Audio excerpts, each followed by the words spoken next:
Of the 15 most damaging hurricanes in U.S. history, only 2 were Category 5.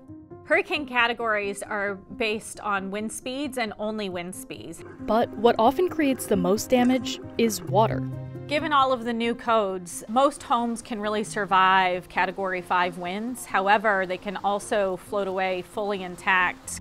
Yet, this one town, Babcock Ranch, has been hit by 4 hurricanes and basically came out unscathed. There was no flooding at all. So, we asked the engineer who helped build this town to break down its hidden designs. Here's Babcock Ranch from above, with Fort Myers and Cape Coral nearby.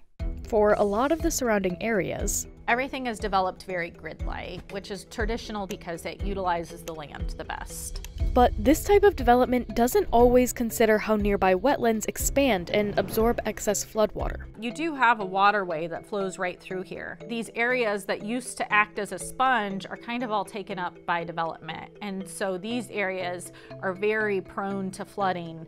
Babcock Ranch took a different approach. These photos show part of the ranch before and after it was developed.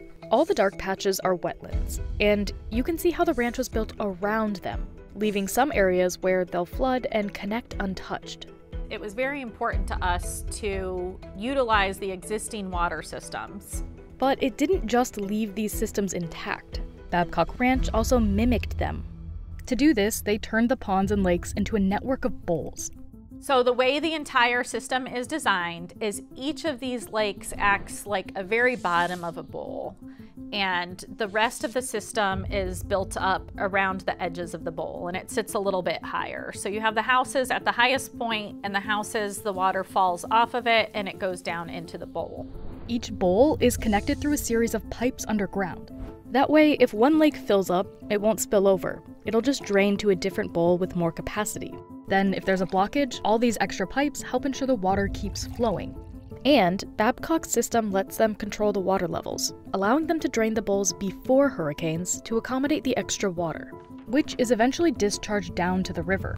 There is a ditch that runs right through the middle of the property and all the way out to the river here. Traditional design would say to move the water through that ditch as fast as possible. What we've done at Babcock is we've allowed that water to come out to the fringes of the development and fill in this entire area.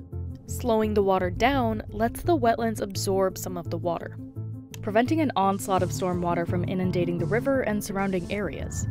The next key to managing hurricane flooding is elevation. Babcock Ranch's natural elevation ranged from 12 to 38 feet. So generally, anything that falls within the development footprint overall was elevated. But certain areas of the town were elevated higher than others, directing water towards specific collection points. The smaller roads were elevated by about 3.5 feet. The larger roads were elevated by approximately 4.5 feet. And then any of the homes were elevated by about 5 feet. Now, the majority of the community is at or above 30 feet. In a 100-year storm event, the ranch would face about 14 inches of rainfall, and the water levels would rise by about 4 feet. And all of the homes on Babcock would be 1 foot above the water level. Its grocery store and some offices, 2 feet above it. So if things were to be catastrophic, we want to be able to bounce back as quick as possible. So being able to go get your groceries, being able to go to work, those types of things need to be the first accessible places. But while all the buildings would be safe, the roads would be completely flooded, by design.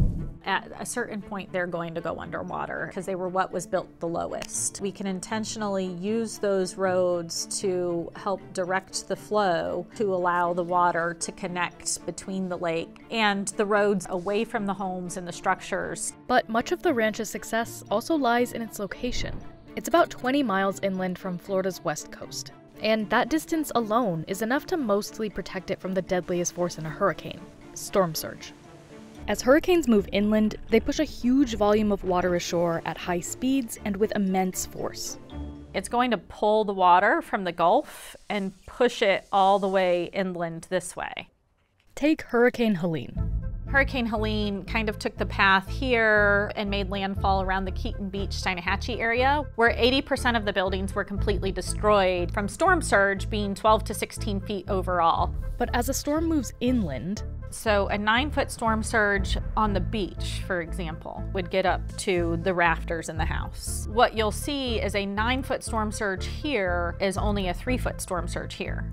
Florida's coastline is lined with mangroves that act as a natural buffer, slowing down the storm surge and trapping debris. Anything that's creating friction for that water is going to also help slow that water down. But far away from the dangers of the coast, rainfall still poses a significant threat.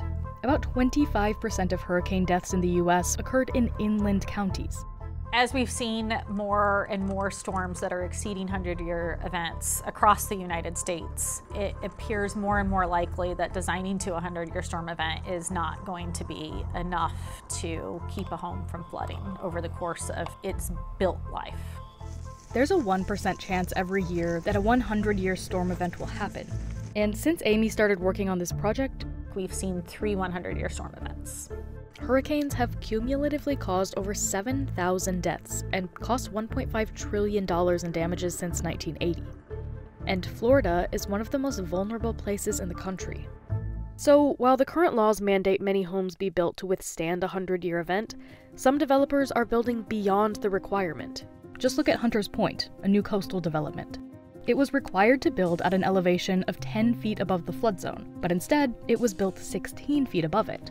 So during Hurricane Helene, the streets flooded, but the homes remained dry.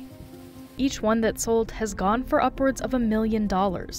There is a larger push from people who have experienced flooding situations to purchase those types of homes. I think ultimately we can prevent the amount of destruction that we've been seeing with hurricanes. People are going to want to move to Florida no matter what. We're prepared to be more resilient and move on quicker. And that's a big part of making sure that we're developing responsibly if we are going to develop an area that is subject to such extreme events.